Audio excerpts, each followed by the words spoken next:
Hello there, welcome to Good Afternoon Ghana here on the Metro Television. And right as we get into the program for today, we're crossing over to the Jubilee House where the Government Accountability Series is ongoing, and the Lands Minister Emmanuel Kofi Amaboa is addressing a number of issues at the Jubilee House. Let's cross over. Short change. Those are the things we are doing, and I made it clear that those reports will be available next month. Thank you. Akuntama. What did you say about Akuntama? Well, oh, I think the Attorney General gave me a brief about the progress they are making, and they were making sure that they get all the information they need about all the agencies that are connected, Minerals Commission and others.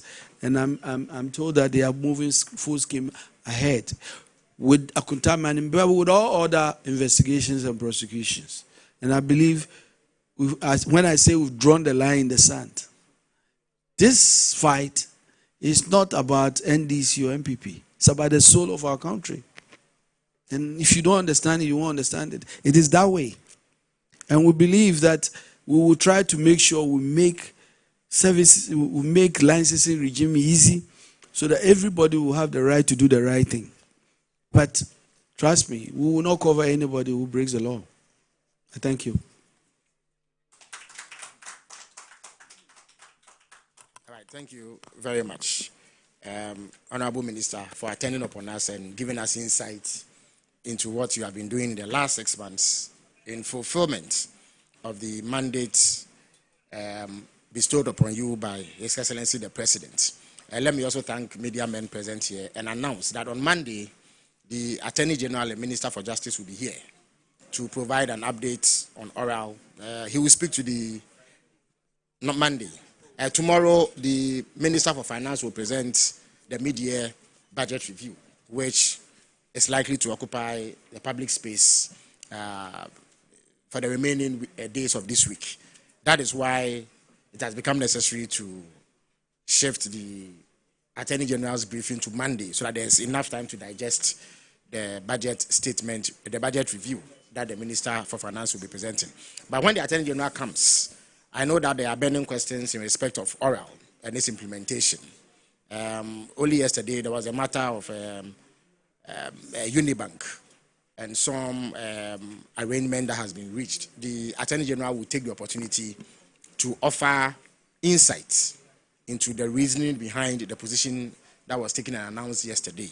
And then he has a case he calls Ramble in the Jungle, which he will delve into to apprise the people of Ghana about what it entails. But until then, I thank you all for coming. See you.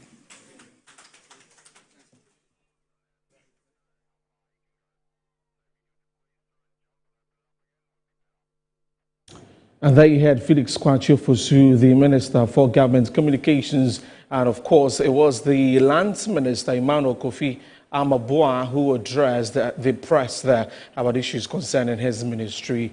And so we'll bring you more details of that subsequently. But for now, let's get into some of the updates we have for you with regards to the news. And we'll go to the Ashanti region, where a Kusasi chief in the region, Abdul Malik Azembe, has allegedly been shot and killed by unknown assailants at his residence at Asawase. The incident occurred on the night of Tuesday, 22nd July 2025, near the Asawase F-Fly Community Center.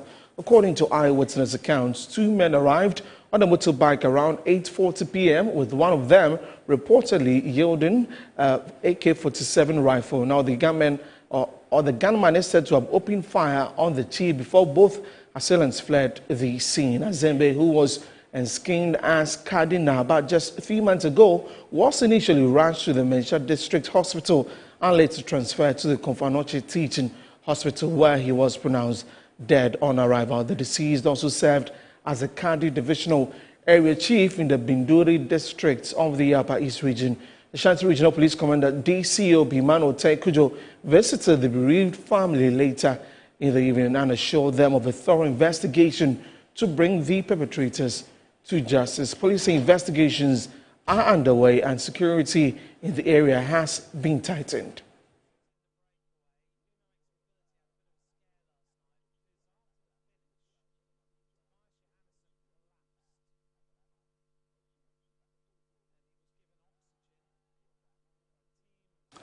Now we head to the Upper East region, and the Zuarungu Senior High School in the region has been shut down indefinitely following violent clashes between Zuarungu and Kusasi students on Sunday, July 20, which left part of the school banned and 4 students in police custody. The school is closed on to further notice after an alleged stolen phone ignited ethnic clashes that torched part of the campus and led to the arrest.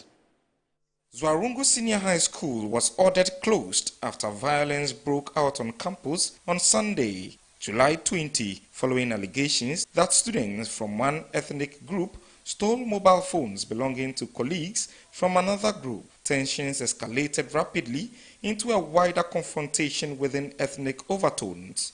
The Upper East Regional Minister, Donatus Akamugri Atanga, ordered the immediate closure of the school after ethnic clashes between Guruni and Kusasi students erupted that day. The violence reportedly escalated into a large-scale brawl that led to the burning of some school structures and created widespread fear among students.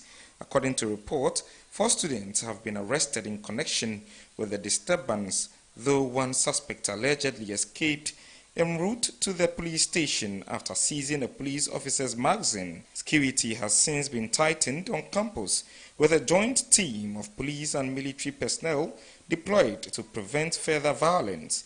Students from Boko have been evacuated under heavy escort as authorities anticipate possible reprisal attacks.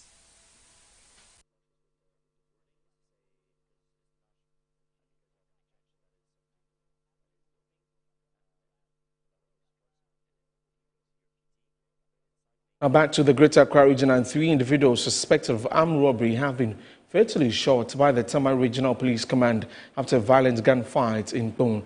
The event took place when approximately 10 armed men infiltrated a warehouse located in the Tamale Industrial Area on July 21, which triggered a rapid police reaction, resulting in a gunfire exchange. Now let's take a look at some excerpts of the police statement. So, it says that the Tamale Regional Police Command on July 21, 2025 responded to a distress call regarding armed men numbering about 10 breaking into a warehouse at the Tamale Industrial Area. The police patrol team that responded to the call confronted the suspects, leading to an exchange of gunfire. 3 of the suspects were shot in the process and have been pronounced dead. The remaining suspects, some of whom are believed to have sustained gunshot wounds, fled the scene.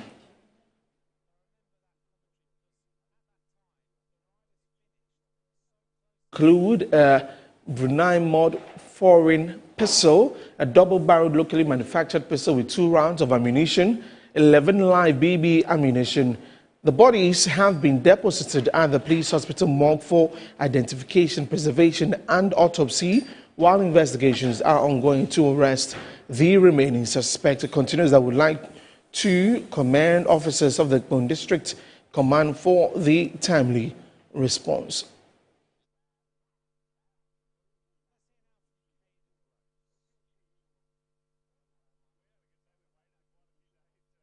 Away from that, the president of the NDC National Resource Mobilization Foundation, which is associated with the National Democratic Congress, Engineer Dr.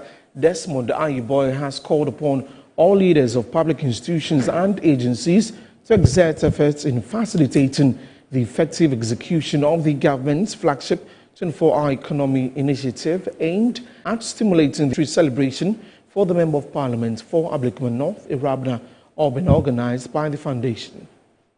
Government's 24-hour economy, which was launched on July 2, is considered by many as a game changer, which will position Ghana on path of economic transformation, is expected to create thousands of new jobs, increase national output, and unlock value to stable electricity and enhance nighttime security. The NDC National Resource Mobilization Foundation, prior to and during the general and Ablekuma North re-round elections, worked to mobilize resources to ensure the victory.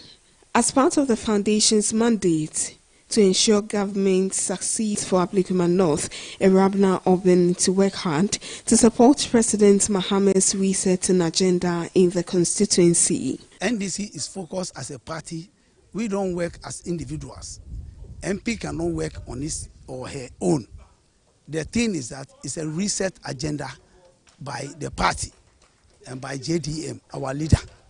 So the reset agenda, 24-hour economy is on course. And he has to go by that. And he has to work within the confines of the reset agenda. Member of the NDC communications team and executive secretary for the foundation, Emmanuel Kojo-Mensah, says the group is ready to mobilize support. That is my belief, because we are going to take the learnings from Ablekumanov and then take it to Akwetia. Then we make sure that our group would also mobilize people that would physically be on the ground to try and support. And just as we did, we would also look at mobilizing some financial resources to take it to Akwetia. So the model we used in Ablekumanov to support our member to win, we are going to really take that to Akwetia as well to support.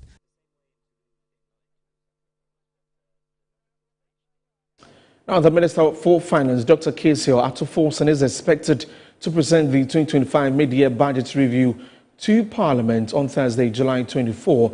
This statutory exercise is in accordance with Section 28 of the Public Financial Management Act 2016 Act 921, which mandates government to update Parliament on the implementation of the annual budget and the economic outlook, engaging spare parts dealers on the expectations. The minister needs to come to Abosokan. Listen, the whole Ghana, I will invite Abosokan to sit down with them. They don't consult Abosokan. Nobody has consulted the association. When he said also we are working with Guta. We are, see, Guta president, Dr. Are you not part of Guta? Hold on. See, we are part of Guta, but the Abosokan association is more bigger. It's more bigger. There is a lot more money here. You see, there's 90, I think it's 80 something or 90 something amalgamation of association that from the Guta. Yes. But don't forget, Abosokan is the mouthpiece of all the traders in Ghana. We're also looking at how the government can help our members to increase their business in a way of assisting them with some kind of loans, some soft loan through the market. The government cannot give me money directly. It definitely has to pass through the banks. So it should be one of important things they should be talking about. This year, 6 months a chum. That's the effect, you know. But the money back, due to no channel, and now that's even sometimes big or a cost, essence, then a cost will have all.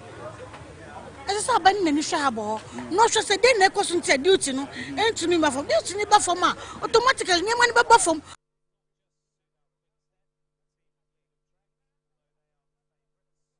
So they had some spare part dealers at Abosokan speaking to my colleague there, Emmanuel Kusasi. Now to the Volta region, and a significant initiative aimed at addressing coastal erosion and revitalizing communities. President John Dramani Mahama has formally inaugurated Phase 2 of the Blekusu Coastal Protection Project. The ceremony, which took place in the town of Blekusu, located in the Volta region, represents a decisive advancement in Ghana's efforts to mitigate the severe impacts of climate change. Today, the President, John Dramani Mahama, is back here in the Volta region, particularly in Agaveji, Blekusu, to cut sword for the Phase 2 construction of the sea defense wall. For years, the residents of Blekusu and surrounding coastal towns have battled the sea, their homes swept away, livelihoods destroyed, and peace of mind eroded. But today, hope has returned to the shoreline. This occasion is not merely symbolic, but it's a clear demonstration of what responsive leadership can do when it listens, when it cares, and when it acts. President John Dramani Mahama recalled the heartbreaking scenes from past tidal wave attacks, families uprooted, properties lost, and decades of appeals gone unanswered. In 2017 and again in 2021, destructive tidal waves swept through this area, uprooting families, destroying homes, and eroding livelihoods. I can still picture the videos and the pictures showing the images from the effects of these tidal waves, the pain, the anxiety, the fear that was etched on the faces of our fellow citizens. With equipment ready and traditional leaders in attendance, the President launched Phase 2 of the project, an ambitious plan that will deliver 8 kilometers of coastal defense from Blekusu to Adina. This is more than just a coastal protection work. It is a comprehensive resilience initiative, blending environmental protection with socio-economic infrastructure. Constructed by Amandi Holdings over the next 4 years, the project includes 37 groins, dune restoration and reinforced embankments. But that's not all. Residents will soon benefit from a modern fish market, cold storage, public sanitation, among others. For the people of Blekusu, Salakohe, Agaveji and Amutino, this is more than a construction site. It's a promise fulfilled. No more will the sea consume our land.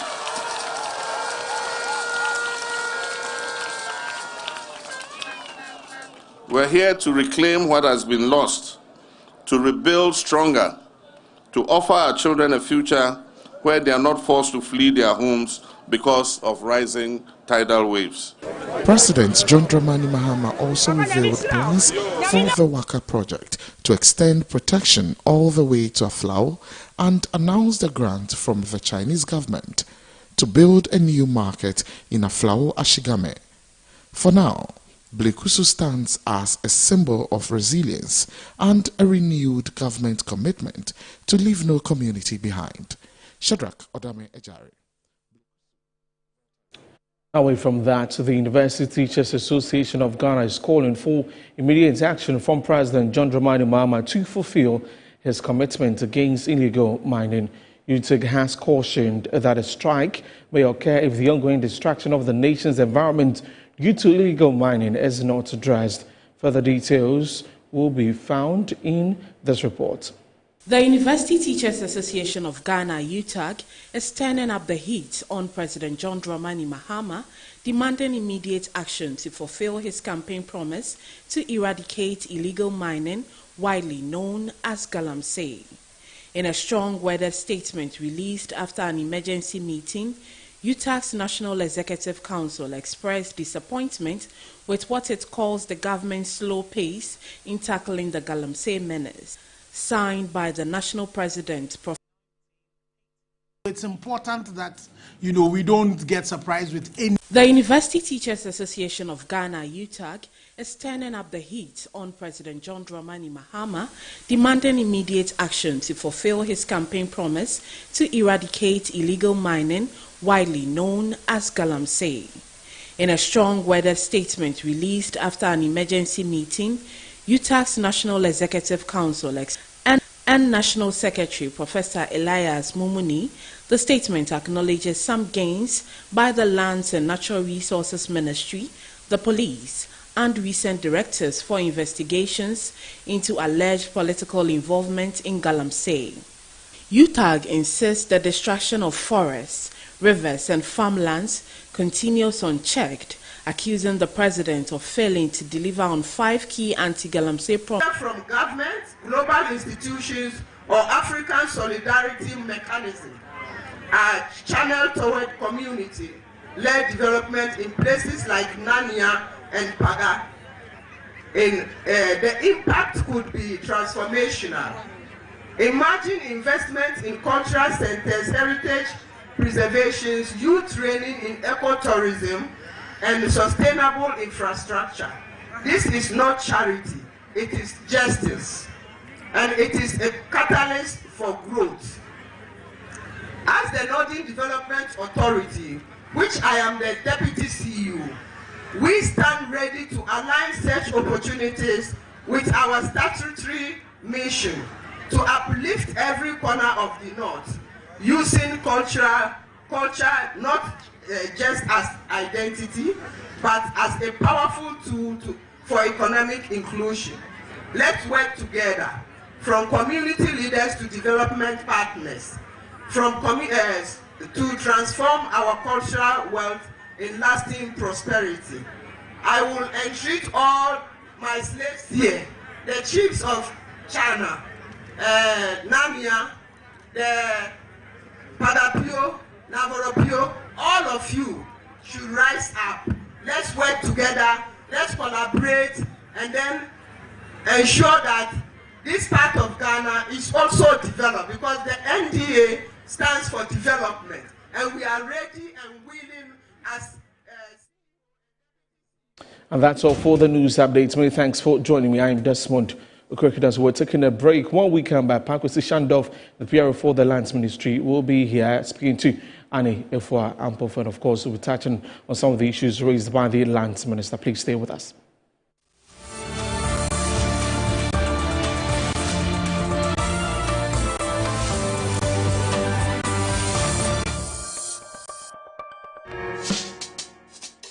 Whether you're a wholesaler, retailer, or consumer, MNC Logistics and Trading is your trusted partner in minerals and food commodities trading. Experience the difference with MNC Logistics and Trading for your commodities trading. We operate a well-equipped laboratory that smelts and assays gold to ensure transparent, credible, and reliable minerals transactions. Our general food commodity market deals with imports and exports of food products such as rice, sugar, and grains. We pride ourselves on delivering products that meet the highest standards of quality and taste. With our expertise in international trading and logistics, we bridge customers far and wide. Locate us at number 4 Neosai Interfo Avenue, East Legon, Accra. Call us on 030-299-8246 or visit our website www.mnclogisticsandtrading.com.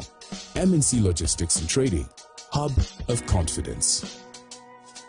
I'm here at Mycom JA Limited to show you the Promethean Active Panel, the ultimate tool for corporate institutions, hospitals, schools, and your home. With its crystal clear 4K display and an unbreakable screen with an ultra responsive touch technology, this isn't just a screen, it's a game changer. For corporate institutions and in schools, this active panel can be used for Zoom meetings and PowerPoint presentation. And oh, your homes are not left behind. You can use it to watch all your favorite programs by just connecting to a Fire Stick, and you can get access to channels like Netflix and Amazon, and voila, you are in there. At Mycom JA Limited, we provide you with the best quality products from the United States of America with 1-year warranty. You can get an active panel at a discounted price of 18,000 Ghana cedi only, and it comes with a Fire Stick, a webcam, and a microsystem. You can locate us at Chado Container behind the Trade Fair. Visit Mycom JA Limited today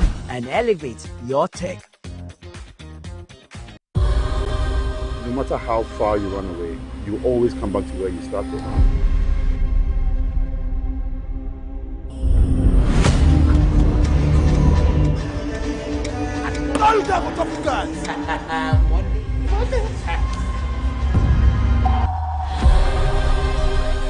Tortured, mutilated, fingers cut off. I can lend you the money. My boss believes in giving players another chance. You don't know what to do if you don't have the money to pay back. Come and listen to me. Sir, it's done. Good. 1 week. That's all you got to pay up. You've been gambling. Again. Unfortunately, we're still chasing shadows. He's clearing the board to make way for something bigger. How could you do this to us, God?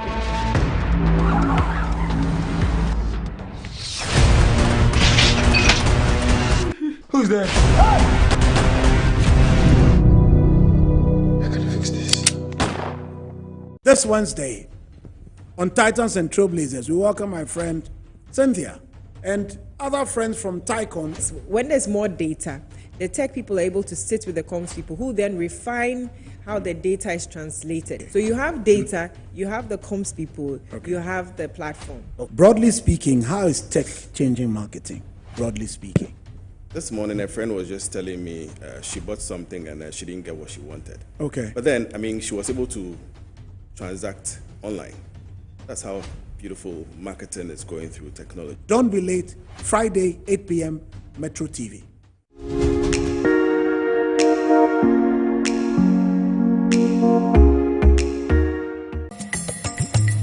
Fifra ye free nyina ye de obedientia. De ya fugia ne aduane. Sansu no pintin bi aseda me. Die yedi koye mu ne die wie nyina na makuafo modem so. Won fifire su ne nya video. Nanso bate aseman Ghana mu a. Ekuafo akoya abo pupo obo wasio na so da su kache. Won sam fifire ma mu nyina nya bidie. Nanso mpuntudwo mu aka akiri pa. Ekwan ben ne ebefa so ama ekuafo fifire ho abanfaso de. Aban hyehye ne dwumadi ahodo odi bre ekuafo no bo wote ase. Feed Ghana ye dien. Na nkokọ ketenkete so mfaso ma ekuafo nso ye dien. We nti na hyehye dwumadi srunkwa ya to ne ekuafo mo. Ye de bre original TV and Metro TV so. Dwumadi bebo akwanya ama mpanyimfo anim de ewa ba fukaye mu akire wadwen. Ye je ekuafo ha no amane akogye mu aye e de free aba mu mpanyimfo ho. Enimi ni ehia ekuafo nyonko samo wonto eda joada enwumre no nso kosi ne no nwotwe e original TV so saaso na da yawada enwumre no nwotwe kosi no nkono e Metro TV so ekuafo mo Ghana ekuafo abomode na yempene wo.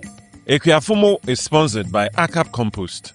ACAP Compost comes in 3 varieties: ACAP Compost, ACAP Compost X, ACAP Compost Plus.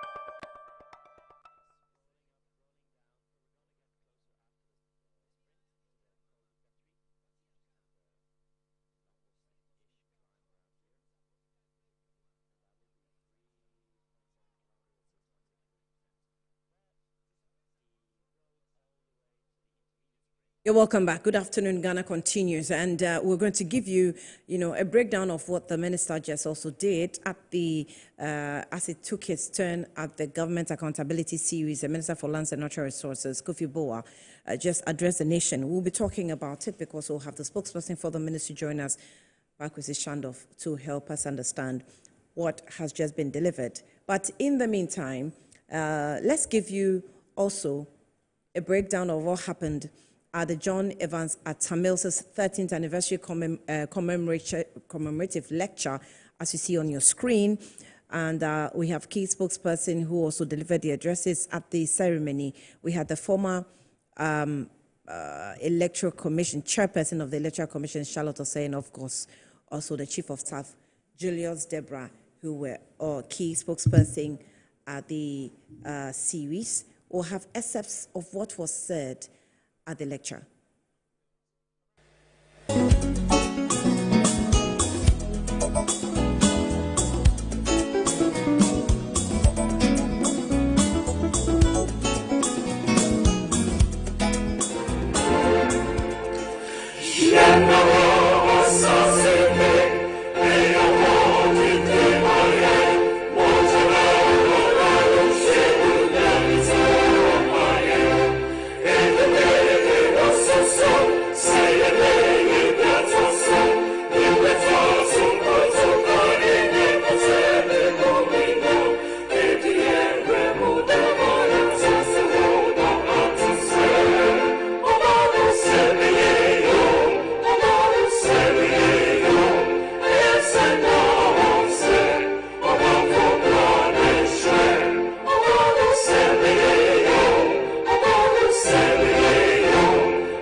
Position and appointment that was given to him by President John Evans Atta Mills of blessed memory. He championed the establishment of the Tourism Development Fund and significantly expanded the popular Kwewu Paragliding Festival into the broader Kwewu Easter Festival. His effectiveness led him to receive further appointments by President John Dramani Mahama. And so in 2013, he was appointed as Eastern Regional Minister and later as Greater Accra Regional Minister before becoming Eastern Regional Minister again, and the only individual to hold both regional portfolios within a 2-year period. This demonstrated his exceptional capacity and his adaptability. In June 2014, he was elevated to Minister of Local Government and Rural Development. He oversaw the implementation of the street naming and property address system and piloted affordable housing schemes directly impacting urban development and service delivery. Mr. Julius Deborah as Chief of Staff at the helm of government operations. In February 2015, Mr. Deborah was appointed Chief of Staff, assuming the critical role as the topmost official in the Mahama presidency. Since the untimely and painful loss of our national gem, Professor John Evans Atta Mills, our nation continues to relive his extraordinary good works and impact on national governance. Let me share a few with you. During the launch of the J.E.A. Mills Memorial Heritage in 2022, the then former president, now President of the Republic, His Excellency John Dramani Mahama, eulogized the economic stability that this country experienced under the hand of the former tax expert. He described his former boss, J.E.A. Mills, as having achieved an unprecedented economic growth of 14%. This including both the oil and non-oil sectors. Here we learn that the leadership style of the late Professor Mills contributed significantly to our economic fortunes. During the 2022 launch also, the chairman of the J.A. Mills Memorial Heritage, Mr. Alex Segbefia, stated the principles and values that the former president stood for, which this legacy lecture seeks to include or inculcate in our people. They are passion, excellence, integrity, inclusivity, accountability, commitment, and humility. Talking about his humility, let me share a personal experience with you. So one day I got a call from Uncle Beba Kumensa, who said, Julius, Prof, the Opasor Eastern Region as regional minister, Etifao CV Bremi. Then I went to see Uncle Beb with my CV. Now, there was supposed to be an announcement on one particular day after the independence celebration. So I was so excited, I had dressed in my white, seated on my bed, waiting for the announcement. Unfortunately, when the announcement came, my name was omitted. I felt very sad. Then, to my surprise and amazement, if a president tells you he will do something for you, and for a reason or two he's not able to do it, I don't think he owes you an apology. One morning, my phone rang, and when I picked it, it was Honorable Sam Atta Mills. So I picked it as Uncle Sam and said, Julius, hold on for the president. I said, yes, sir. And Prof was like, Julius, today I didn't know now how pa. And I said, oh, but I'm managing, sir. I said, Julius, most your band, no, I won't continue to be a better mercy. And that's why I drop your name. And today, I still think about it. Does the president owe an ordinary person like me an apology? That is the level of his humility.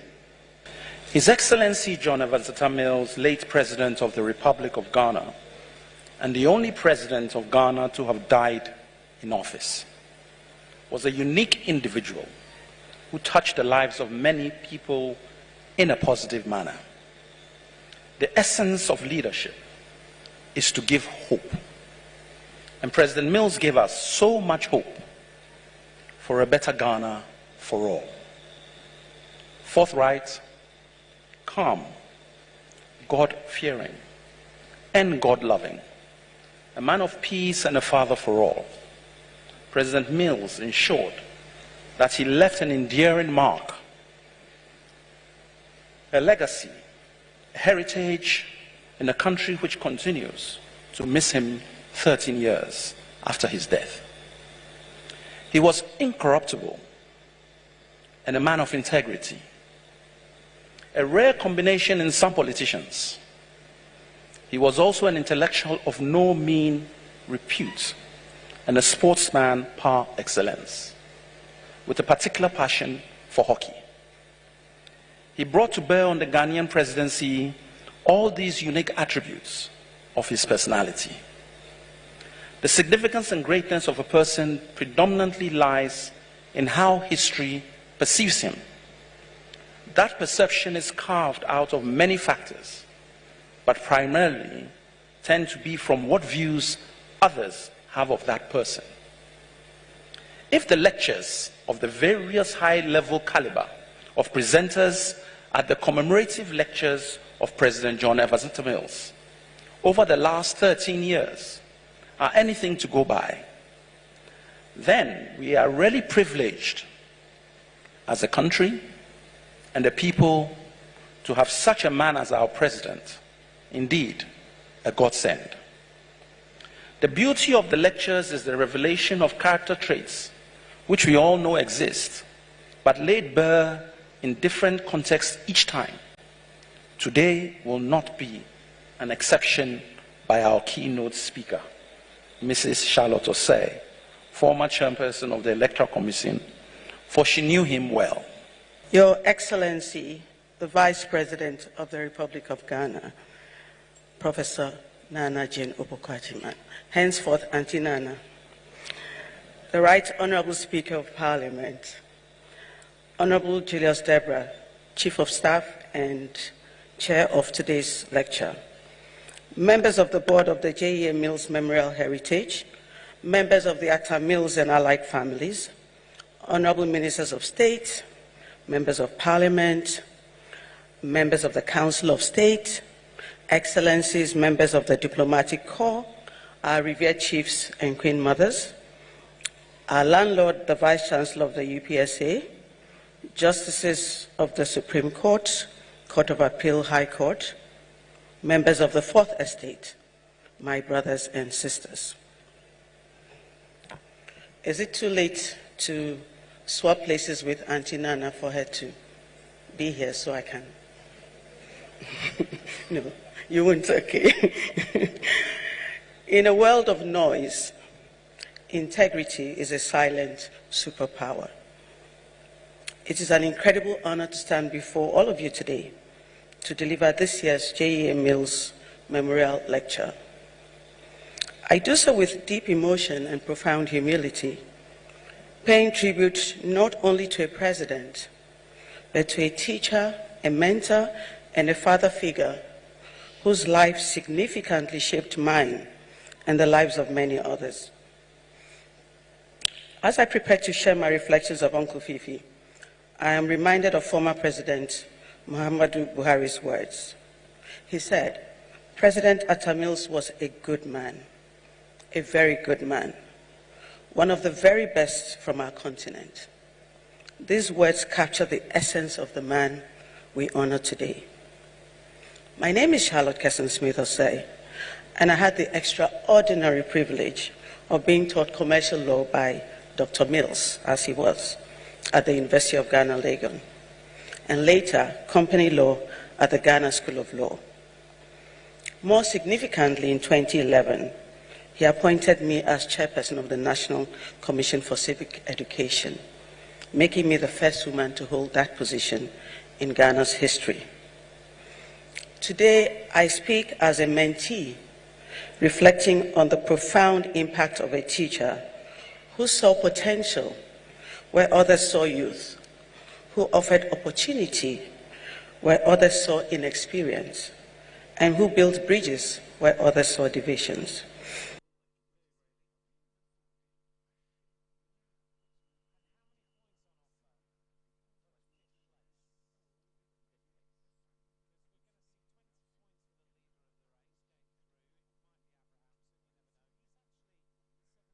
Okay, apologies. Welcome back to Good Afternoon, Ghana. We continue with the program, and that's the excerpts of what you saw at the lecture. That is a commemorative lecture in memory, the 13th one in memory of the late Professor John Evans Atta Mills. He saw the dignitaries, government officials, and members of the NDC as well, who gathered at the ceremony to take a listen to what the various lecturers had to say after taking their turns one after the other. You saw Nana Oyebampo, a lawyer. You also saw the chief of Staff Julius Debra there. Also, Alexander Segbefe, a lawyer as well, who actually also worked as a Deputy Chief of Staff under the late Professor John Evans Atta Mills. Charlotte Osei, interestingly, had some encounter with the man in question that we all didn't know about until she actually said it at the lecture. So Charlotte Osei, who also is a former chairperson of the Electoral Commission of Ghana, took her turn. Interesting. At the right time, I'm sure Metro TV will figure out when to give you the full lecture for you to take a listen on what happened. But that's those are excerpts of it. All right. Let's come back into the studio.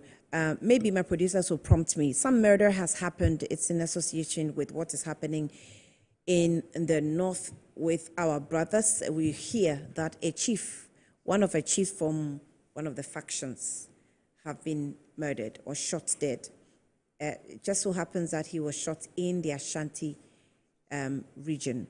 So our Ashanti brother will come through with details of how exactly this gruesome activity, went on.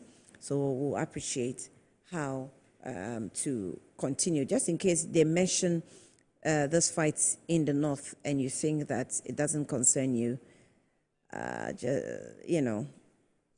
take note. It does concern you because it comes all the way south, where I would think that persons who are still angered by actions of the opponents decide to follow through. Okay, so the shots on the screen is the home, I'm told, of the chief who was murdered, the Kusasi chief, who was murdered in the Aswasi suburb of Kumasi. And we're told that the murderer actually went straight into the home and shot him. I'm not sure if I can sit here and actually link it to the crisis in the north, but we'll see. I'm sure maybe the police will come up with some details and updates for us to appreciate exactly what went on in the Ashanti region regarding this Kusasi chief that was murdered. Okay, maybe we can listen in.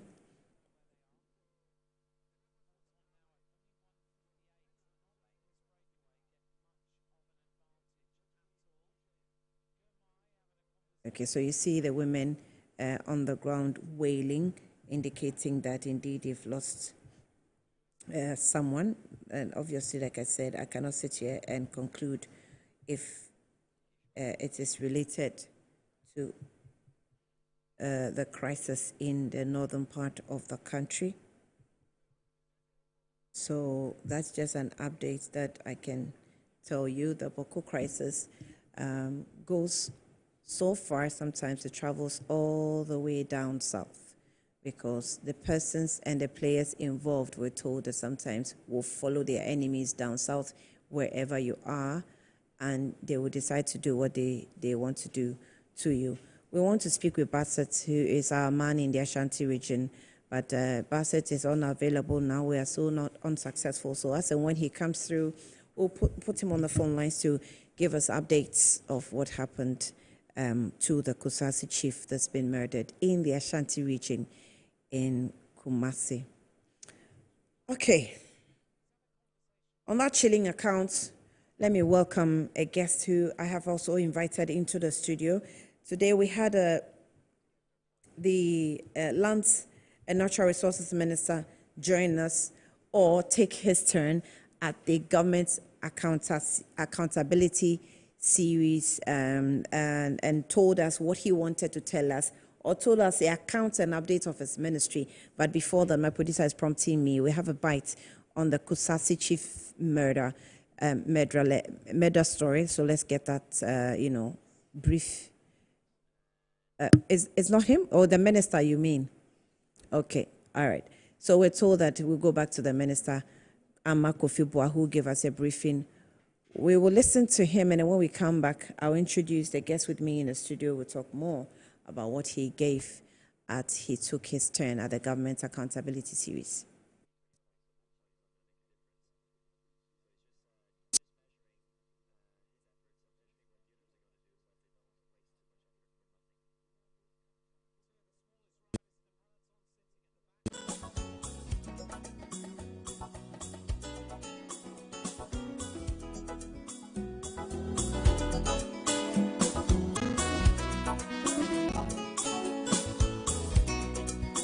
we talked about how mining communities are impoverished.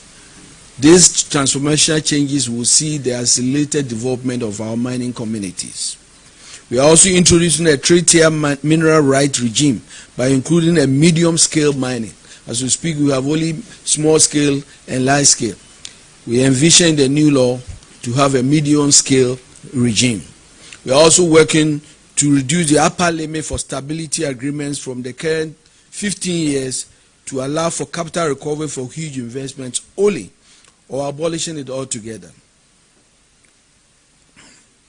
Under the leadership of His Excellency President John Dramani Mahama, and with extensive stakeholder engagements that include traditional authorities, civil society groups, academia, government is committed to ensure that the review of the Act corrects the imbalances of the past and secure a brighter future for the benefit of all Ghanaians.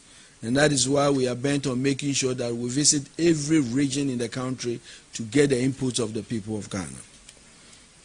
In the fight against Galamsey, it must be noted that 55 small-scale mining licenses issued during the transitional period were revoked at the beginning of the year. Additionally, 907 out of 1,278 licenses, and these are small-scale mining licenses, are now under review for possible revocation due to irregularities identified by the Small-Scale Mining Review Committee, chaired by my able Deputy Minister. A similar exercise is currently ongoing to review large-scale mining licenses to ensure compliance.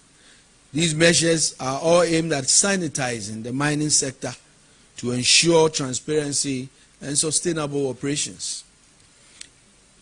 In collaboration with other agencies, including the Ghana Police Service, the Ghana Armed Forces, and the National Security Secretariat, and I must say that I've had a full cooperation of our various sector ministries, and I want to take the opportunity to thank them for their cooperation, including the Attorney General. 425 excavators and other machinery have been seized. We have also made 1,345 arrests nationwide since we started, and prosecutions are steadily progressing. I believe that the Attorney General will speak to these prosecutions and give us an update when he takes his turn. I'll specifically give you some numbers and to show you the specifics. And this is related to just the Forestry Commission and the forest reserves. 177 excavators have been seized under the Forestry Commission, 4 bulldozers, 12 vehicles, 43 motorcycles, and 155 pumping machines, 184 shamfans, 15 detector machines, and 10 heavy-duty generators have all been seized, and 286 persons have also been arrested. These are under the Forestry Commission, and they make up for the total numbers I gave earlier. To coordinate the efforts of the military, police, and other security agencies, and to bring proper sanity and coordination, the ministry, working closely with the Ministry of Interior, Defense, and the Attorney General, have established, and the National Security Secretary have established the National Anti-Illegal Mining Operations Secretariat, we call it NAMOS, as the operational nerve center for Ghana's fight against illegal small-scale mining and its associated environmental degradation, particularly in water bodies and forest reserves. It embodies Ghana's coordinated response to the scourge of illegal mining, integrating security, environmental, and legal responses into a unified operational strategy. I'm also very excited to note that in collaboration with the Ministry of Transport and the Ministry of Finance under the GRA Customs Division and the Ports and Harbors Authority, we have initiated a proactive tracking of all imports of excavators and earth-moving equipment from the point of entry. So far, 1,200 excavators have been impounded, pending validations before clearance at the port. We are also developing a centralized digital platform named the Ghana Mine Repository and Tracking Software that has been deployed at the Minerals Commission and is at advanced stage to support this initiative. The platform will serve as the single point of integration for all agencies, including Customs, DVLA, the Ministry of Transport, the Minerals Commission, National Security, and the NAMOS, and provide authorized institutions with real-time access to permit history, equipment location, and operational compliance. A pilot project of over 191 excavators is currently being tracked in the dedicated control room of the Minerals Commission.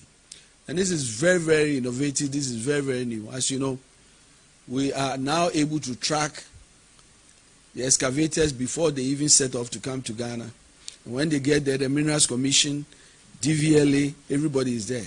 And we have also tracking them to the geofencing and geotracking control room at the Minerals Commission. And we believe that we are going to get to that point where every movement of excavator in this country is actually regulated. We are doing this grounded on LI 2404, which prescribes the mandatory registration of all earth-moving and mining equipment that is to be used in mining operations. LI 2404 ensures that machinery and equipment are tracked in real time and used only in mining areas for which they have been registered. To address the challenge of water pollution by illegal mining activities, the Blue Water Initiative was launched within the first 120 days in line with the government's manifesto promise. So far, over 450 personnel have been trained and deployed. I'm also happy to announce that the second batch of 530 blue water guards will be graduating just this Friday, 25th of July. The target is to train 2,000 blue water guards personnel by the end of the year. The deployment strategy for the blue water guards is non-confrontational.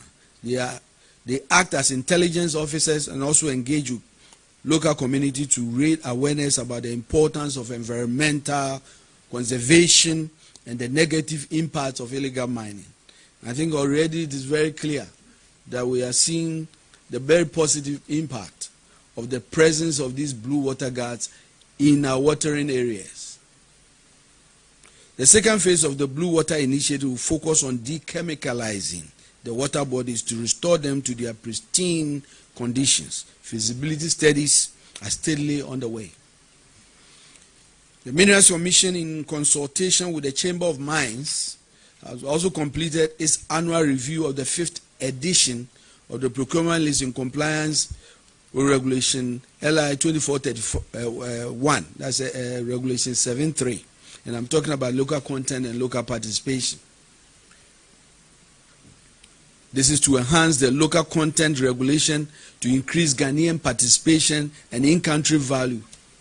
We want to make sure that we get to the place after all these years of mining. We believe that Ghanaians have basically moved from the end of the bus and now they are in the driving seat. We must empower them to be really not only in large-scale mining, but they must really be in the forefront of the mining industry in all aspects, including the local content, including purchases, including procurement. And we believe that's the way we empower the people of Ghana. And the president is very, very, very serious about this effort. In line with the government's vision to create sustainable jobs through responsible corporate mining. And on that note, Kusasi Shandoff has joined me in the studio. He is Media Relations Officer for the Ministry of Lands and Natural Resources. Right after the Government Accountability Series delivery by the ministry, he rushed into the studio to, help us do a breakdown of all that has been said at this series. Kusasi, welcome. Good afternoon to you. And thank you for your time. Is your mic on? Please, his mic is on. Don't blame him. I beg you, his mic is on. Okay, Kusasi, you're welcome. Happy New Year. I haven't seen you this year. I've only seen you on Social media. Same here. And doing your work. Yeah. Same with me. Yeah. So Happy New Year. Happy New Year too. Okay. Right. So we've watched you, we've observed from afar government's 6 months into 7 months of reset agenda. And we've seen the ministers take their turns one after the other. Today has been your turn. Firstly, let me ask the question of you taking the office as media relations at such a very complex ministry, for that matter. How is it like? It's not been an easy affair, of course, because there are a lot of troubles, or if you like, challenges at the ministry. Principal among them is the issue of illegal mining. And so if you have to be involved in public discussions around such a very sensitive matter, clearly it requires a lot from you. And so I wouldn't say it has been smooth, but also it hasn't been extremely difficult because of the immense support of the sector minister. I mean, you have unfettered access to him to access information. Then again, the entire communication directorate as well, the director of communication has also been supportive. Generally, across board, all the directors, the director of forestry, the chief director at the ministry, and the bulk of the team, everybody is concerned about the subject matter. And that is what has made the public engagements like this one's rather easy. But the fight itself has not been very easy, but we are hoping that we'll get there. We'll get to a place where we can confidently all together come around and say that illegal mining has now become a thing of the past.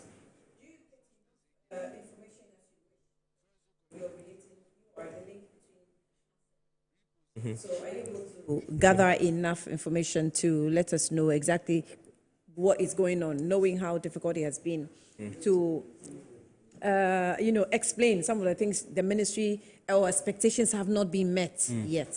When it comes to information, I mean, first of all, the ministry runs an open door policy, even to the generality of the populace. So if you have any concern, you can just walk in and your issues will be attended to. So if we interact with the public in that manner, then an officer like myself certainly has access to every relevant information that animates this particular fight. And so information flow has not been a challenge at all. I mean, indeed, this is not one of those things that you can be opaque or conceal information or vital data, because everybody is interested, a lot of stakeholders are monitoring, therefore it can only be open. And so as for when access to information, it's not been a difficulty at all. It's not been. That gives me hope. If opacity is not... Absolutely. It's removed. There's no room for... Yeah. Okay, then it means you can tell me, when you took over as media relations officer in that ministry, what did you see that you thought will be very difficult to handle? Because you took over from a past administration. There's a lot of things that have gone on regarding this particular lands and natural resources ministry with mining activities, with land issues, of course, which is why the minister has come to address us on. So give us a brief of how the ministry, when you took over, how did it look like? What's the nature of it? Of course, with the accusation, a lot of accusations of people alleging previous administration officials taking over lands, for want of a better expression, stealing, engaged in galamsey activities or illegal mining activities. What did you gather? What did the minister seek to tell us? So if you look at what has happened in the past, in the erstwhile administration, and you compare it to the progress of the now, there is one thing that is typically outstanding, and that is the fact that, unlike before, there is a renewed sense of commitment to the fight against illegal mining where political will is concerned. I think that is the distinguishing factor. If you look at what we had in the past and what is manifestly evident now, you realize that, unlike previously, the political will is abundantly present. Before, so you're mentioning political will? Yes. Before there were a number of interventions that were rolled out. There were a number of initiatives that were brought to the fore to deal decisively with the issue. But all of those were not really backed by that kind of political will. And indeed, that is the most important ingredient you need to address the elephant in the room. But now there is a seismic shift, a huge one, where now the minister really does not care who is involved. I dare say, even if you were, for instance, the spouse of the minister, and you were named as somebody who is involved in illegal mining, he would definitely come for you. That is how come, as we speak now, and I say this with all the sensitivity there is, that, for instance, as of now, there are two leading members of the National Democratic Congress who are subjects of an ongoing investigation. Of course, they have categorically and separately denied their involvement, but you have to begin to look at the issue this way. If the minister belongs to a political party, the ruling party, and then two leading officers of that same party are even currently being investigated on the same matter, clearly it shows that that political will is abundantly present. And so, if we look at, but you can only speak of political will because we have blue water gas, for example.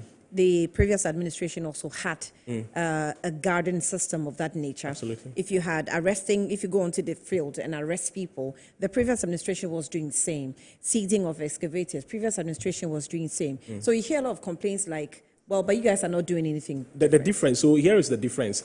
I've had cause to say on other platforms that for this particular fight, it is not so much about the mechanisms, the policies, and then the interventions. Indeed, you can roll out a raft of them, an innumerable company of policies designed to deal with the issue.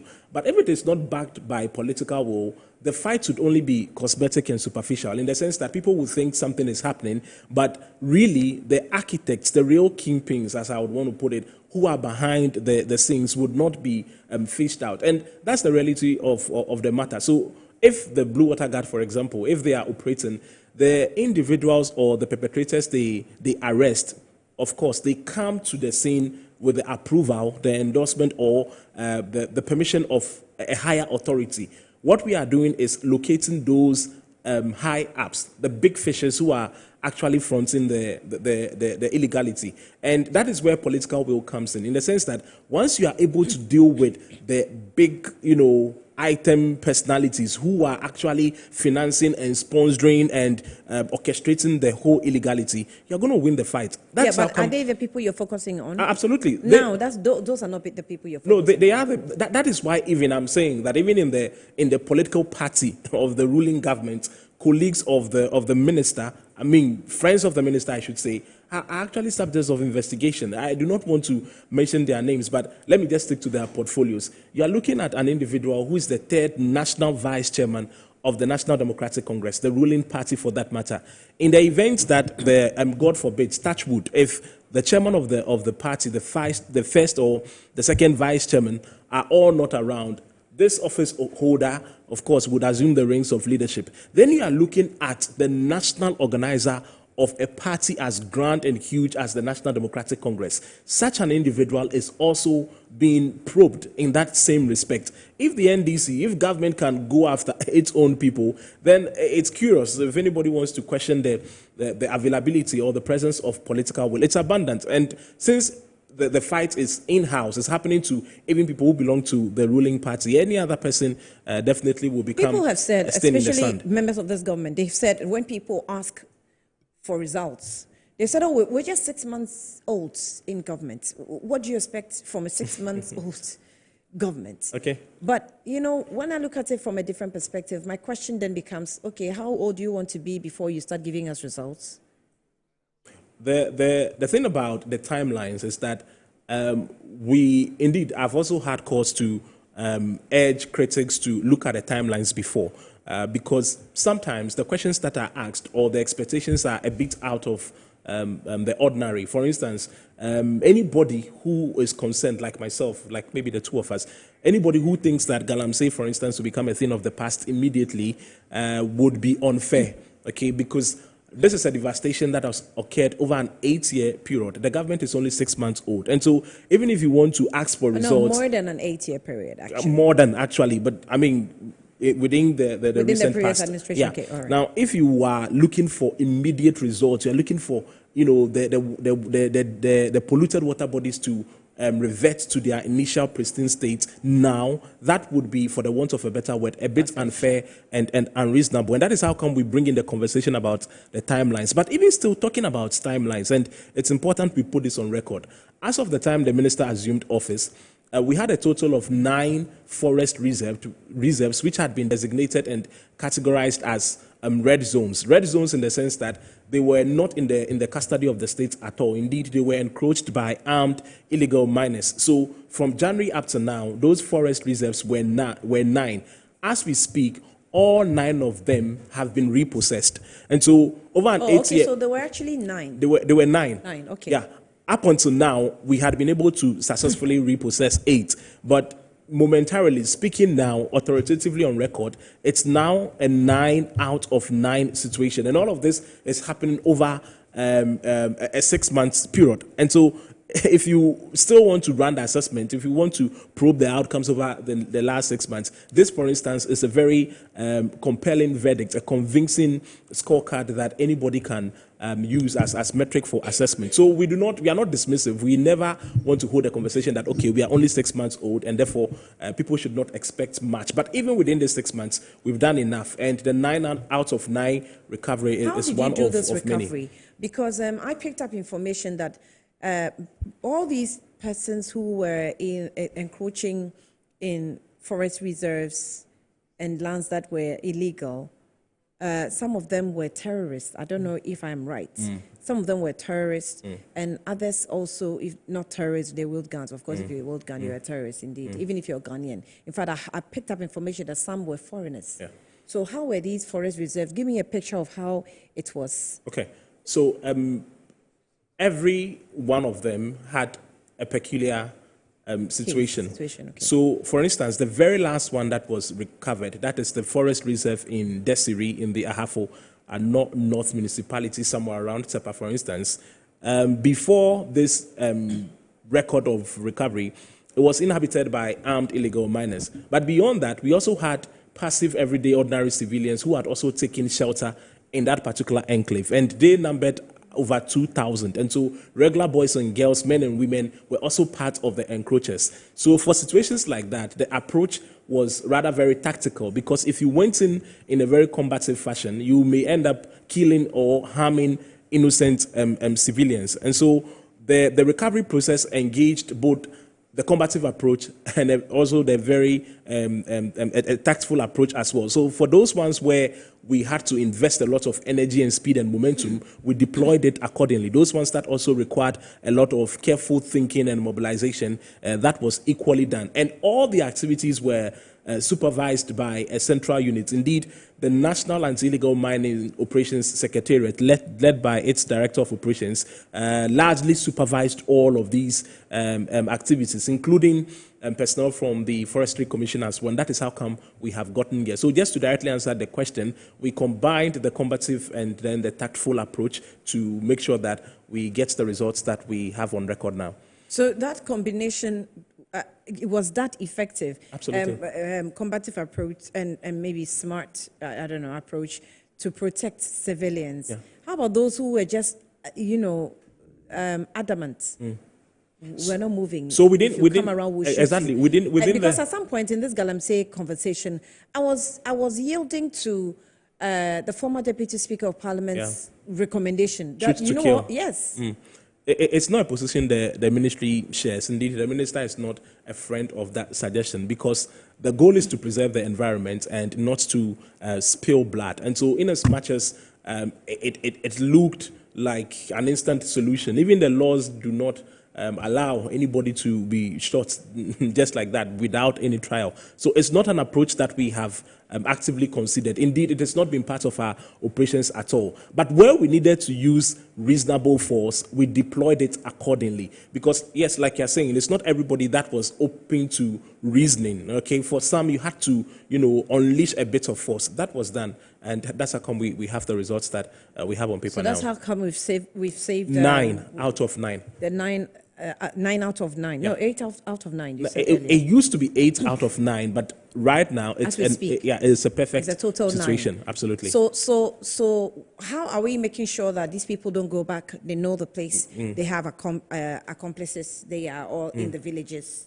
I mean, how are you sure they're not there? Valid question. And indeed, these concerns have come up from I think 2 days ago or so, when the news of the perfect picture got into the public domain. There were concerns that, okay, what measures are we putting in place to ensure that those who have been cleared from those spaces do not walk back in there again? That is, again, why we have the National Anti-Illegal Mining Operations Secretariat and then the Blue Water Guards as well. Now, they are mounting watchful, keen eyes on all the land reserves that have been repossessed so that we do not develop another story, or the encroachers do not return into those spaces again. So there's active 24-hour mounted surveillance at all of those places, and that is to ensure that we don't get back to where we have been able to recover from. So the Blue Water Guards, now that you mentioned, let me just put them across. When they were outdoored, the explanation we got from the ministry was that they were going to be informants. They were going to act like whistleblowers. So you're not necessarily going into the field to find that Blue Water Guards are there. But we now are a bit challenged with how to monitor the effectiveness of the Blue Water Guards since they were outdoored. How have they been effective? Because some persons have also watched and identified people in traffic, directing traffic, and they think that these are the same people we saw in the pictures that of the same persons who were adored as Blue Water Guards.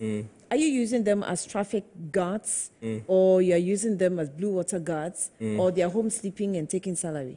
I'm not privy or allowance? I'm not privy to those ones who were employed and now they have drifted into other occupations. I'm not privy to that. Okay. But what we do know on record is that, of course, that initiative came to bear within the first 120 days of the government's, the start of the government's work. And within that period, we have recruited 450. There is an outstanding 530 who would be graduating this Friday. And so in all, we are looking at some 980. The goal is to recruit a total of 2,000 at the end of the year. Now, per the records available to us, of course, nobody has left that particular enterprise and now engaged in another venture, so to say, so that somebody is a Blue Water Guard and then the person is now into traffic administration. We do not know about that. The ones that we have engaged are actively working.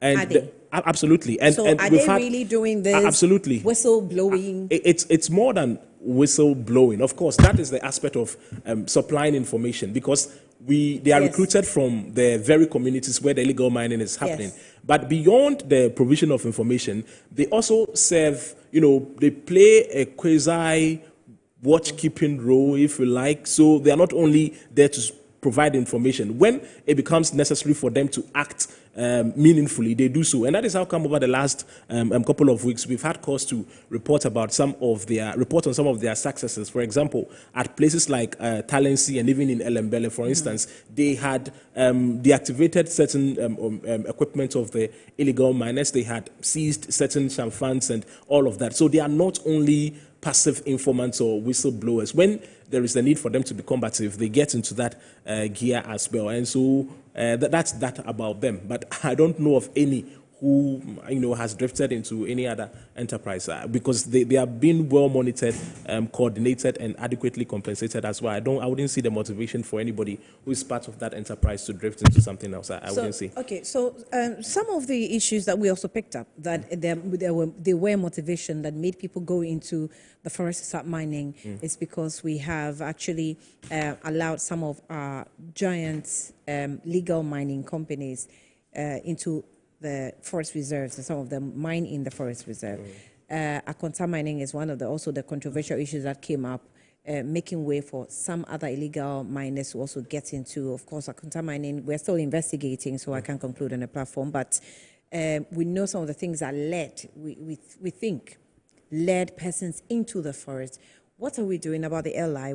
People have said that, can you just scrap this LI. We know that it's taking quite a while. You've explained and explained. It's like you go explain tired top sort of thing. So explain all that.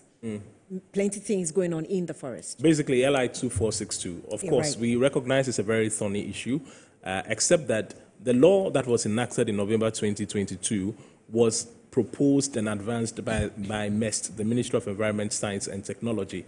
And so as a general principle in government, what we do is that each ministry should be able to run the conversation around any developments surrounding it. And so for this particular matter, the Minister for Environment, Science and Technology would also mount the podium at the Government Accountability Series. When he does that, he would provide the way forward on LI 2462. That is not to say that we are being evasive or shying away from the substance of that law, because clearly it concerns illegal mining, except that, again, like I'm saying, as a principle, as a working principle that the government employs, we would rather defer to the concerned ministry to engage any development around that. And so I'm sure next week where the concerned ministry will be the MEST, Ministry of Environment, Science and Technology. I'm saying the substance of the law and its operationalization borders on illegal mining. Yes, ministry. But it came from there, and therefore, since they are leading the conversation, I'm sure by next week when the sector minister mounts the podium, you would have the clarity on the way forward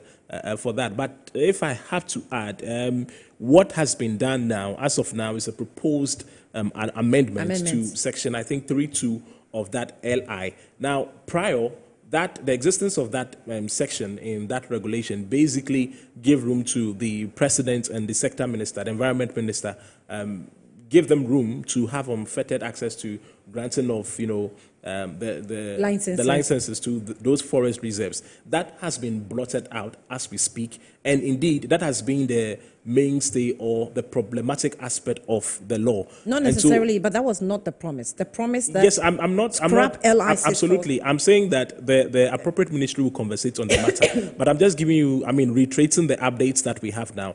That a proposed amendment has been done, and in that proposed amendment, were specific. Absolutely. I will scrap 2462. So the sector minister will speak on that again. But I am just saying that in that spirit of scrapping, within that same spirit of scrapping, the real issue with that regulation is now off. And so if we were to go by there's that, an amendment you can work with now. If we are to go by that, if anybody were to look at that alone, then there is reason to believe that we should not throw our hands in despair. But all the same, we'll defer to the sector minister who would substantively engage on that issue. Your inability, I will wait for the sector minister of the science and technology. Yeah. But should you, as a government, be unable to sort of totally scrap this LI as promised, and still go ahead to do amendments, will it be fair for Ghanaian people to say, no, you failed?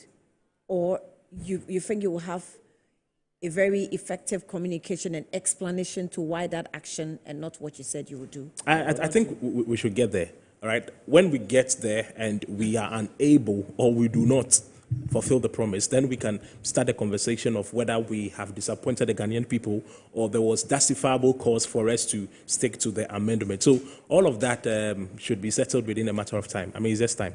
Time will help us settle all of that. All right. Let's deal with excavators. The minister actually said a couple of things about excavators. He said that,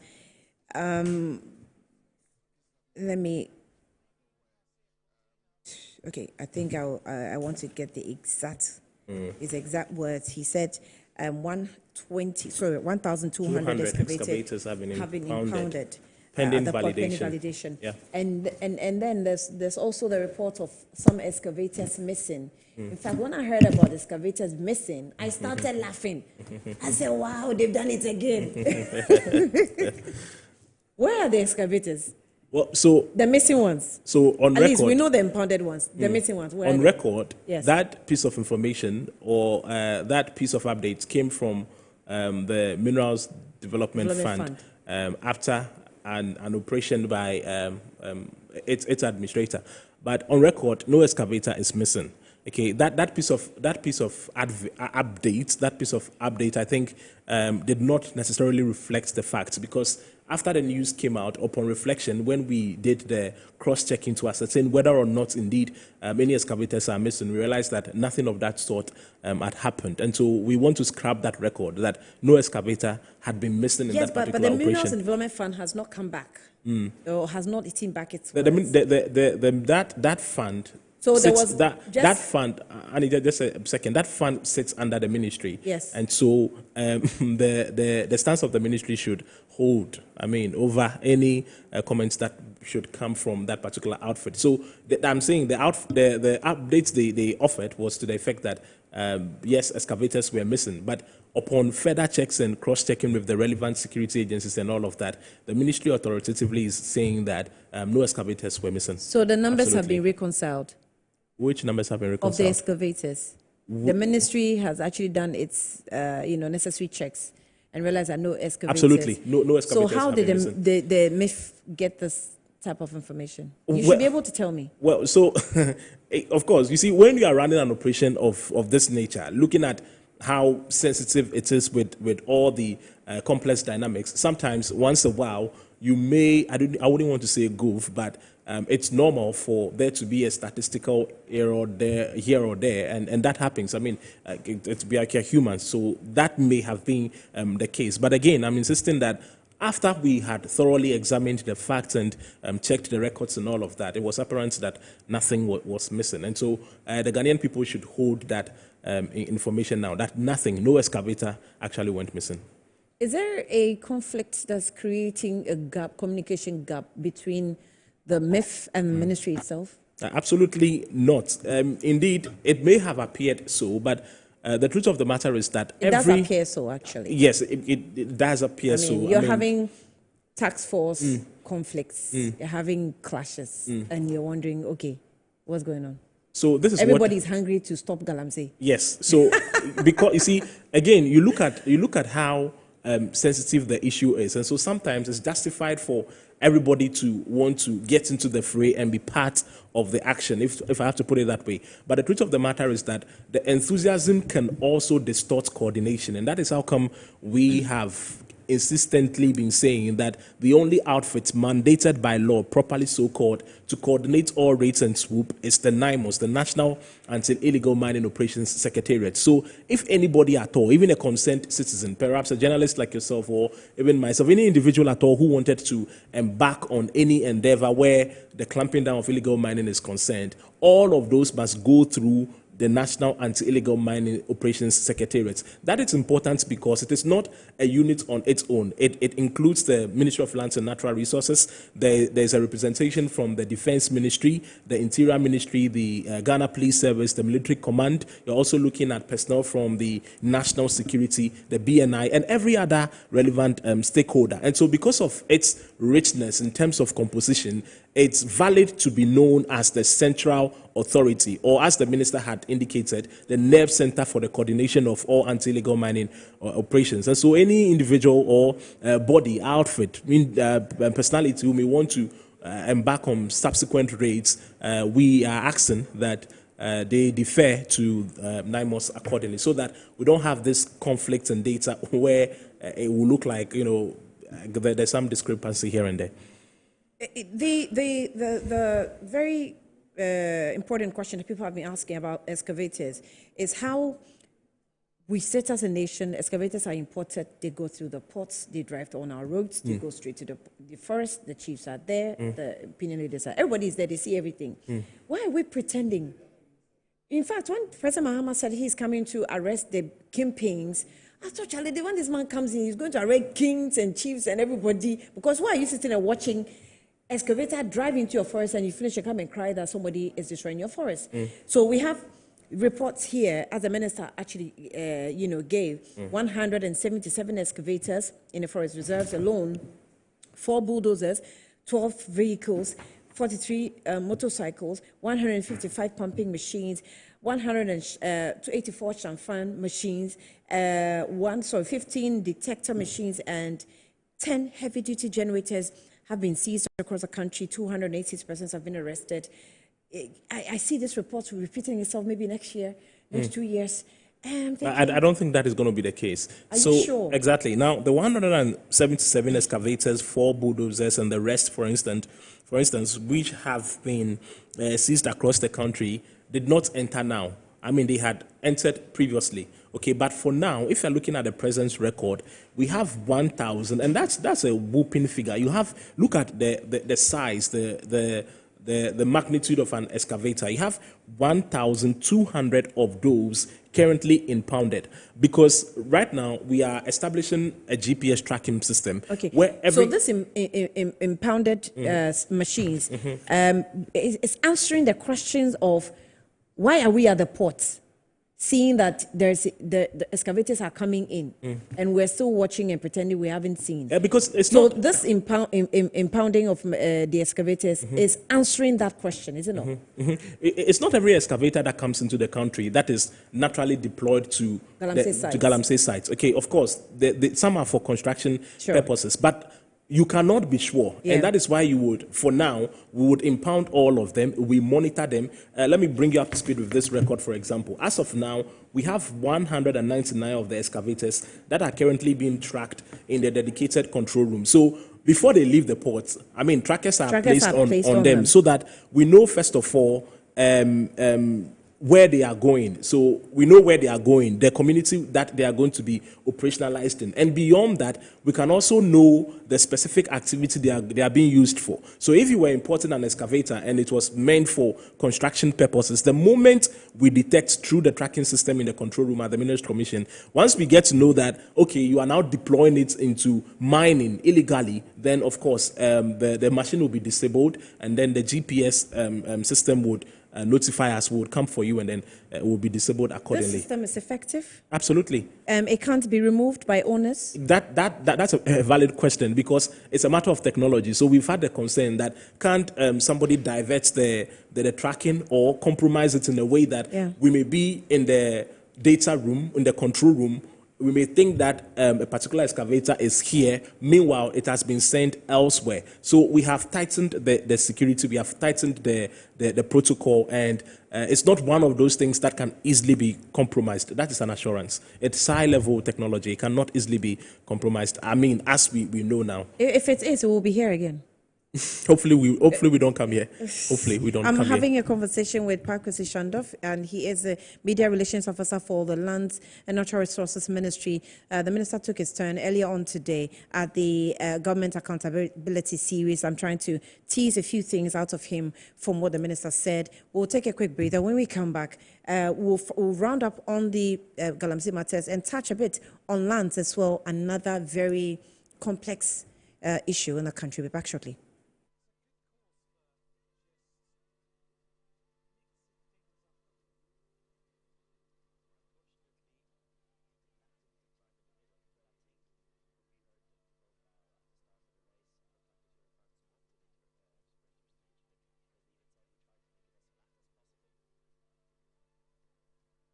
Logistics and Supply is your trusted partner, providing seamless solutions for all your procurement needs.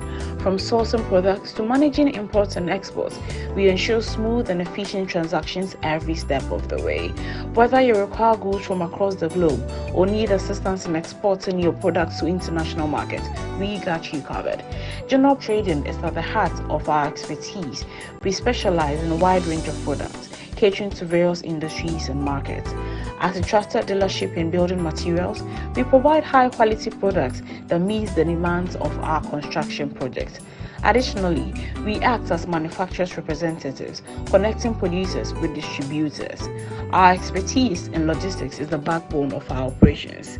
We plan and execute transportation and delivery of goods, ensuring they reach their destination on time and in optimal condition. MGO Logistics and Supply, guaranteed satisfaction. I'm a brand manager. Of course, I accept only quality and affordable printed souvenirs for my promotional campaigns. I'm the head of academic affairs of a very important institution in Ghana. Of course, we only deal with quality, reliable printing companies for our institution's printing materials. I'm talking about appointed time printing. Appointed Time Printings. We take pride in our extensive print scope that transform your ideas into captivating visual masterpieces. We delve into the core objectives and vision of each print project. Precision printing is at the heart of our printing process as we meet your tight deadlines. Our rigorous inspection, color verification, and overall printing excellence are assured. 20 years of printing excellence. It's always a pleasure working with you to create a vibrant, dazzling printing experience that gives you a masterpiece. Appointed Time Printing, your world of quality and affordable printing.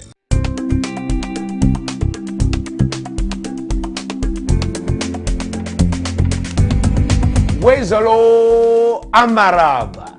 Yes. Ghana Tourism Authority welcomes you to the 2025 African Marketing and Technology Conference. From digital storytelling to destination marketing, welcome to Ghana, the gateway to Africa. Come here and build high-valued network.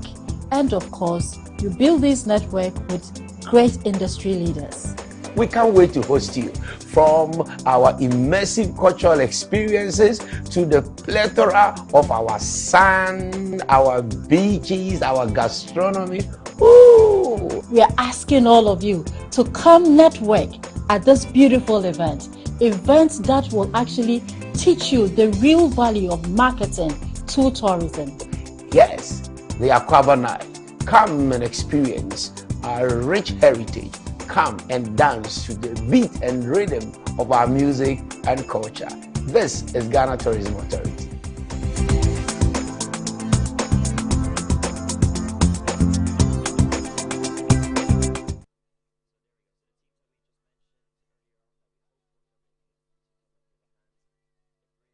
Welcome back to Good Afternoon, Ghana. I'm still in the studio with Kusasi, who is the Media Relations Officer for the Lands and Natural Resources Ministry. And we're touching on the two major top challenges that the country is faced with, the Galamsey activities and, of course, land activities as well. Kusasi, the day the minister wept on TV, I was convinced that we're going to declare a state of emergency because that's what we said when you were in opposition. Now that you have come into government, we're still saying it's obvious. The thing really hits the minister. Like, absolutely. I think he saw what he least expected. So he saw the worst of his life, I guess. So Therefore, state of emergency. The state of emergency. Yes. Why it has not been declared now? Okay, so we have to contextualize that call.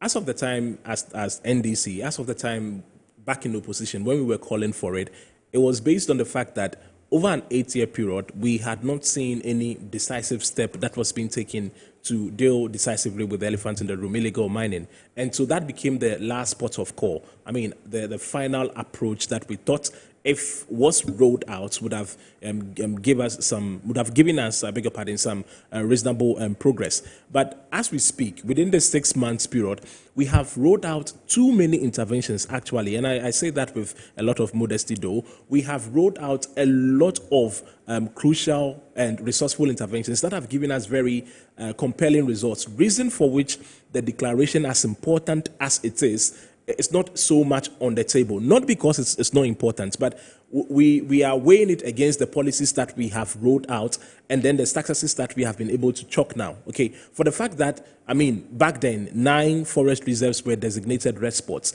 You have been able to recover all of them within the short duration of 6 months. And so the reasoning now becomes this way, okay, that for the fact that we have collectively done so much, why then should we be looking at the declaration of a state of emergency, especially when the alternative policies that we are rolling out is basically giving us the same results. So it's all about approach. Okay, if I have to be hypothetical or create a scenario, it's as though somebody wanted to come to the studios here at Metro TV. There are a lot of places or routes that you can drive to come to the same destination.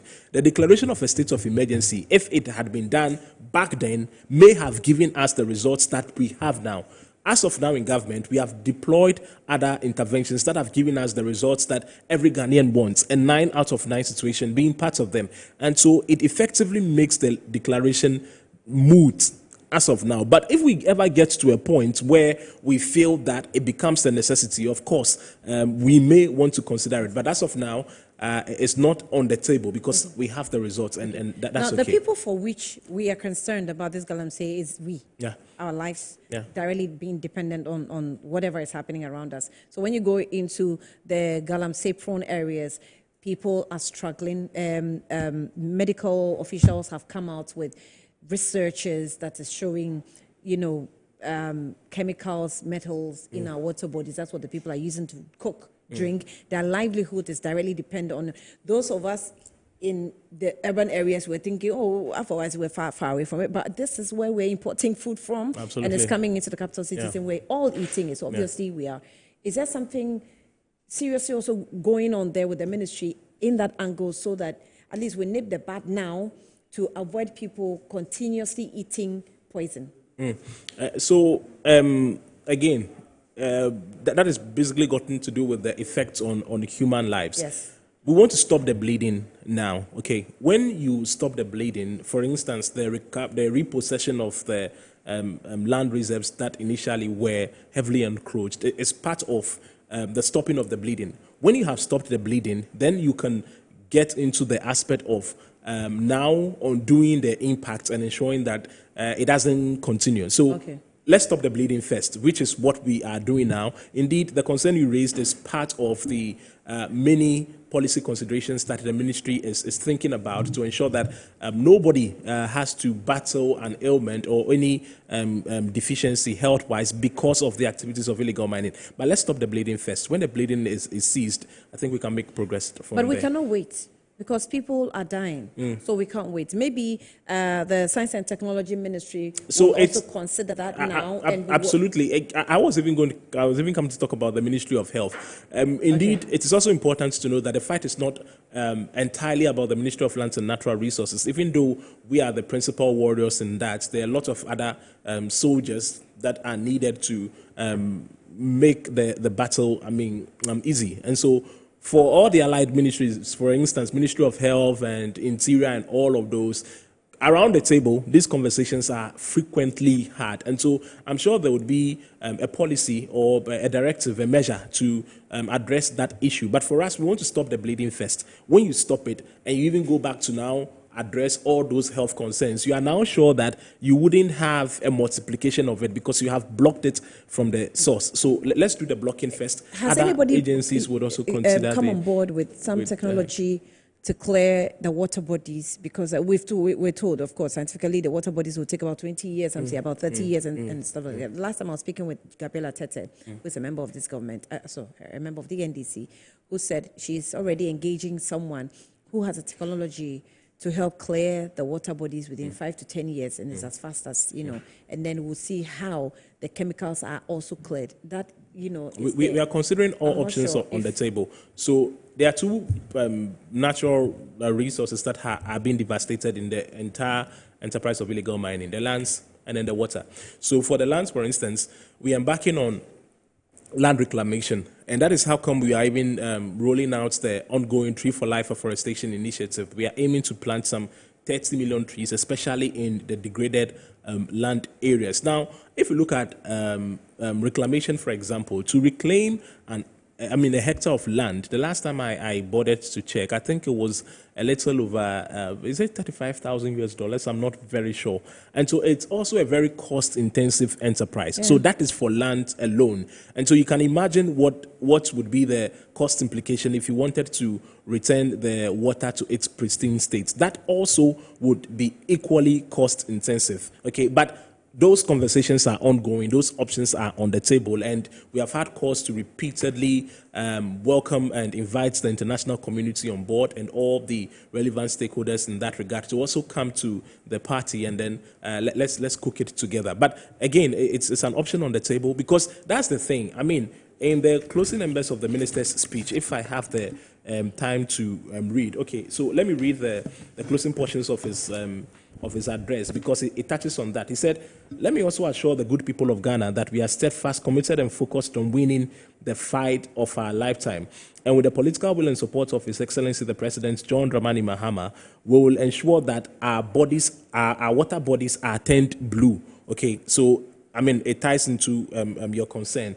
And our forests are turned green, and our environment is restored and preserved for posterity. So the water turning blue, the forest becoming green is a priority. All options are on the table to make that a possibility. Fast as possible. Yeah, I hopefully. mean, there's also the issue of land. I know we don't have a lot of time to consume everything about the land matters, but let me ask, there are questions that have been sent to me. Right. So I'll ask you based on these questions of concerned Ghanaians and viewers.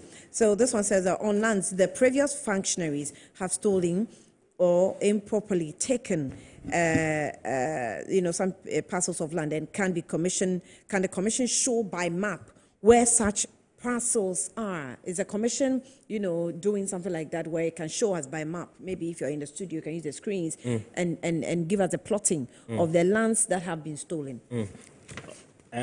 Stolen, I want to use or repeat that word advisedly. Acquired, perhaps, maybe. Okay, so for every land that has been illicitly acquired or gotten through a process that is defective, there's a process that is ongoing to review all of those. And so when that exercise is over, I'm sure we would present the outcome, just like the review of the licenses of the small-scale miners. Okay, the small-scale miners. I mean, I think the review captured, I think, 1,278 licenses were reviewed in total. 962 were found out to be defective. 316 were cleared of any irregularity. And that is how come we presented that report, I think, some 2 days ago. Same is being done for every parcel of land. Every expanse of land is also undergoing a similar process. When we are done, I'm sure we'll communicate authoritatively on that matter.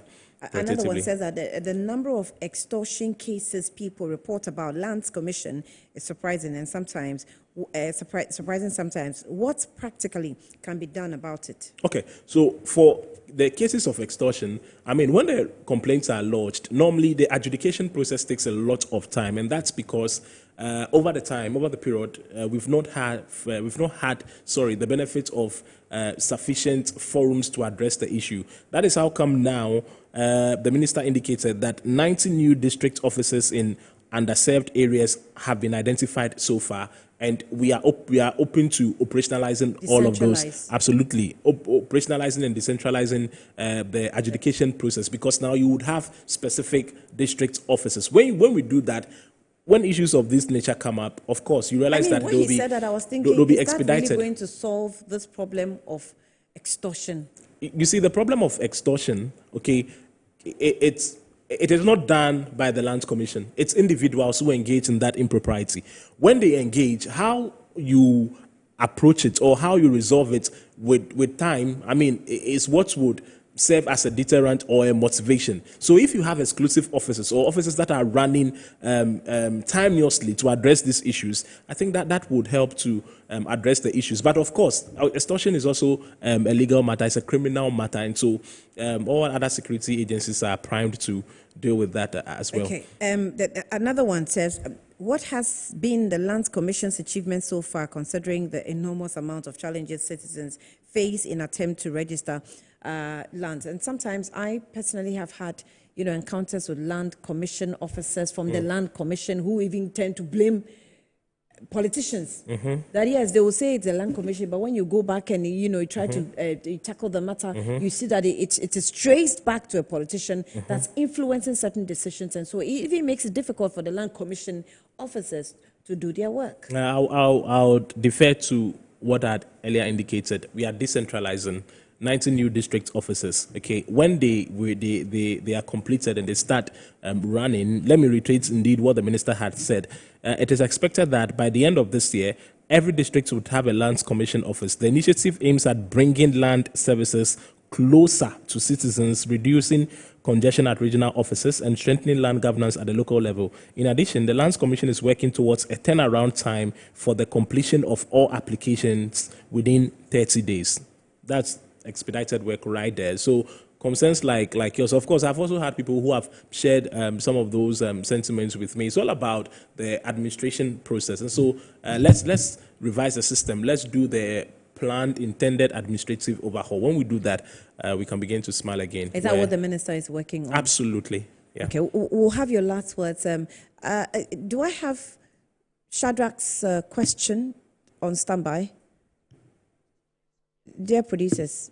Hey, your correspondent here, he asked a question. Yes, I've forgotten. I wanted to have it played, but I think that producers want me to continue. You give us your last words, and then we have just about 3 minutes to go.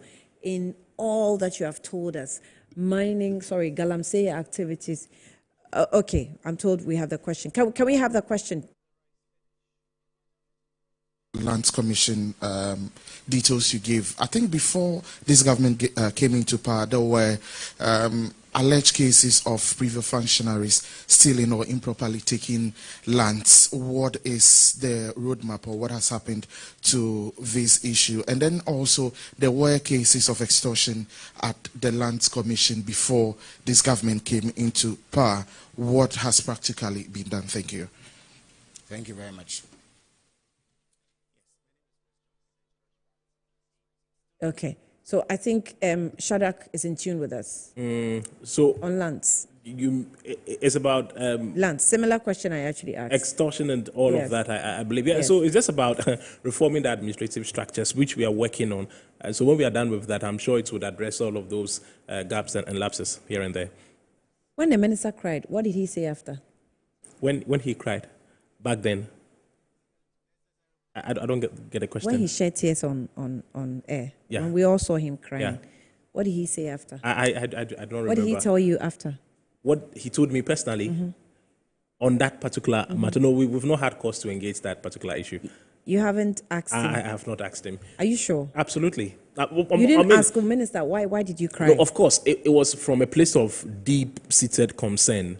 That is how I understood it. Indeed, that really was the motivation behind the TS. And that is how come he's steadfastly committed to dealing with the issue. So it was emotions that were expressed from a place of deep concern. But I've not had cause to. You think I should ask him one of these days? I want to know. Okay, I'll do that.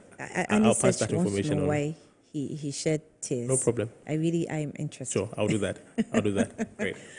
We're grateful for coming on the platform. It's a pleasure. It has been Good Afternoon, Ghana, and I'm sure you probably have a sneak peek of exactly what was presented by the minister on especially Galamsey activities, how far it has gone. We have, thousands of them impounded at the ports already, because reviews must be done. And as Parkers is saying, trackers must be put on it. We can monitor how they're going into the field. And then all 9 forest reserves that have Galamsey activities happening there have been saved. It has been stopped. So we'll be monitoring with the ministry and see how far they will go. They will say that so far, the effort government has put in terms of fighting Galamsey does not call for a state of emergency, which is why it has not heeded to that call. As and when we monitor and see, as and when it becomes necessary, maybe it can be considered later on. So thank you to Parkwesi Shanda for coming through. My name is Ania Frampo. This has been Good Afternoon, Ghana. Thanks for watching. Subsequently, we'll bring you the details in Metro News at 7 p.m. Thanks for watching.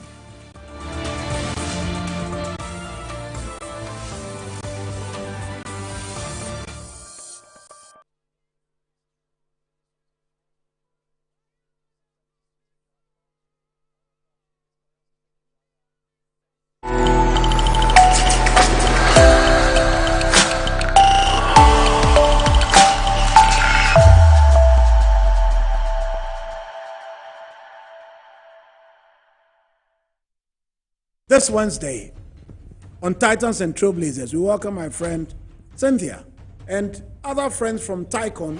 When there's more data, the tech people are able to sit with the comms people who then refine how the data is translated. So you have data, you have the comms people.